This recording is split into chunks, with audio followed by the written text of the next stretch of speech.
और चर्चा यह है कि क्या हुड्डा परिवार का कांग्रेस आला कमान के अंदर जो वर्चस्व हुआ करता था वो बिल्कुल कम हो गया है। चर्चा यह है कि कांग्रेस आला कमान के अंदर हुड्डा परिवार की जो तूती बोलती थी अब उसकी आवाज मध्यम हो गई है, दब गई है।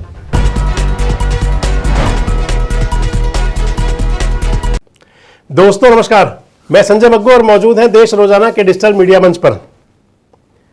पिछले दिनों राहुल गांधी आए थे।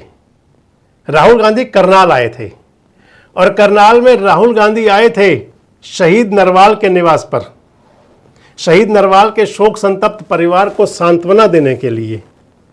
लेकिन राहुल गांधी का वो दौरा, करनाल का वो उनका जो प्रवास था लगभग 1-1.25 घंटे का, वो एक राजनीतिक संदेश भी दे गया। और खासकर राजनीतिक गलियारों में, पॉलिटिकल क्षेत्रों में एक चर्चा है, गॉसिप है, लोग चर्चा कर रहे हैं। और चर्चा यह है कि क्या हुड्डा परिवार का कांग्रेस आला कमान के अंदर जो वर्चस्व हुआ करता था वो बिल्कुल कम हो गया है। चर्चा यह है कि कांग्रेस आला कमान के अंदर हुड्डा परिवार की जो तूती बोलती थी अब उसकी आवाज मध्यम हो गई है, दब गई है। दरअसल हुआ यूं कि राहुल गांधी शहीद नरवाल के निवास पर पहुंचे थे सांत्वना देने के लिए। जब बड़े नेता जाते हैं तो साथ में तमाम लोग जाया करते हैं, पार्टी के नेता कार्यकर्ता।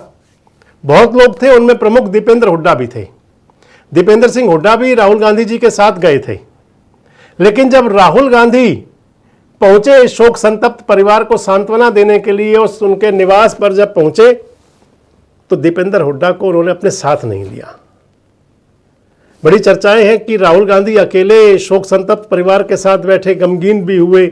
उस मुद्रा की कुछ फोटोग्राफ्स भी रिलीज हुए थे और नरवाल परिवार ने भी कहा था कि राहुल गांधी हमारे दुख के अंदर बड़ी पूरी तरह से दुखी थे, शोक संतप्त थे, किंग करते हुए विमूढ़ थे राहुल गांधी।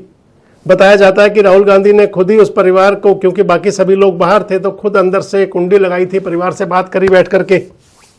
लेकिन इसका पॉलिटिकल संदेश जरूर अग्रेसित हो गया। अब राहुल गांधी की क्या मंशा थी, राहुल गांधी क्यों परिवार से अकेले मिलना चाह रहे थे, राहुल गांधी क्या संदेश देना चाह रहे थे, लेकिन इसका राजनीतिक संदेश चला गया जो मैं आपको बता रहा था। दीपेंद्र हुड्डा हरियाणा के सांसद हैं, रोहतक संसदीय क्षेत्र से सांसद का चुनाव जीते। कांग्रेस आला कमान के बड़े नजदीक माना जाता है हुड्डा परिवार।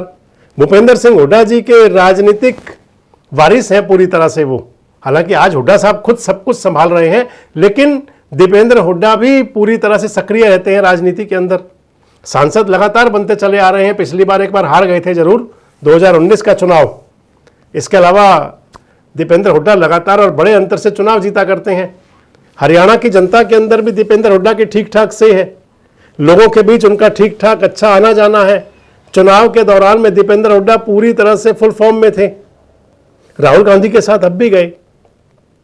लेकिन राहुल गांधी का दीपेंद्र हुड्डा को अपने साथ ना बिठाना, परिवार के बीच में साथ ना रखना, यह राजनीतिक संदेश छोड़ गया। राजनीतिक संदेश ये गया जो मैं आपको बता रहा था, भाई फिर दोहरा रहा हूं, क्योंकि पिछले कुछ समय का आप इंसिडेंट देखें, जो घटनाक्रम चल रहा है लगातार। कांग्रेस तीसरी बार हरियाणा के अंदर चुनाव हारी। हरियाणा के अंदर चुनाव हारने से पहले जो कांग्रेस ने टिकट वितरण किया था पूरी तरह भूपेंद्र सिंह हुड्डा जी की चली। उसके अंदर सियासी लोग कहते हैं कि 90 विधायकों की जो टिकट थे, 90 में से 70 से ज्यादा टिकट अकेले हुड्डा साहब के अनुशंसा पर मिले। पूरा दमखम लगा रहे थे, दम ठोक रहे थे भूपेंद्र सिंह हुड्डा जी कि हरियाणा के अंदर सरकार बनेगी कांग्रेस की, लेकिन वो हो ना सका, हुआ नहीं। और जब हुआ नहीं तो फिर ठीकरा भी हुड्डा साहब पर फूटा। कहीं ना कहीं पार्टी के अंदर भी और पार्टी के बाहर भी ये चर्चाएं चलती रही जरूर कि अगर सबको साथ लेके चला जाता तो शायद बात कुछ और होती, कुछ परिणाम और होते, लेकिन वो हुआ नहीं। और उदाहरण दिए जाते हैं, हमेशा कहा जाता है ये होता तो वो होता, लेकिन हुआ नहीं। जो नहीं हुआ वो ये था कि कांग्रेस सरकार बनाने में तीसरी बार भी नाकामयाब साबित हुई। हालांकि आज तक कांग्रेस के बड़े नेताओं ने इसकी जिम्मेदारी ढंग से ये नहीं ली कि इसकी हार की जिम्मेदारी नैतिक उनकी है, लेकिन इसके बावजूद कांग्रेस आला कमान कहीं जरूर एक्शन मोड में रहा। और उस एक्शन मोड का ही एक बात मानी जाती है कि भूपेंद्र सिंह हुड्डा को अभी तक, क्योंकि हरियाणा कांग्रेस विधायक दल का नेता, जो हरियाणा विधानसभा विपक्ष का नेता भी होना है, उस पर हुड्डा साहब की नियुक्ति नहीं हुई। किसी और नेता को भी अभी नहीं बनाया गया, लेकिन अब चर्चाएं ये है कि हुड्डा साहब तो कम से कम शायद ना ही बनाए जाएं। अब दूसरी बात ये आ गई, इसके अलावा और बहुत सारी ऐसी बातें हैं जिससे संदेश जाता है।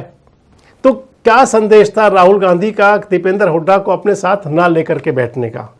हालांकि प्रेस ब्रीफ में जब थोड़ी सी बात दीपेंद्र हुड्डा ही बोले, राहुल गांधी तो कुछ बोले भी नहीं। दीपेंद्र हुड्डा ने ही ब्रीफ किया, थोड़ी देर साथ भी दिखाई पड़े, लेकिन उस परिवार के साथ जब बैठने की बात थी, जब इंटरनल बातचीत चली होंगी, क्या बात हुई होंगी कह नहीं सकते, लेकिन उस समय दीपेंद्र हुड्डा बाहर थे और ये राजनीतिक गलियारों में नई चर्चाओं को जन्म दे गया कि क्या जो मैं आपको बता रहा था कि क्या हुड्डा परिवार का असर रसूख अब कांग्रेस आला कमान में कम हो गया है। आप भी इस बात से क्या सहमत हैं या आपको क्या लगता है कि ये केवल एक इंसिडेंट था? कमेंट बॉक्स में जरूर बताएं। जुड़े रहें हमारे साथ, देखते रहें देश रोजाना।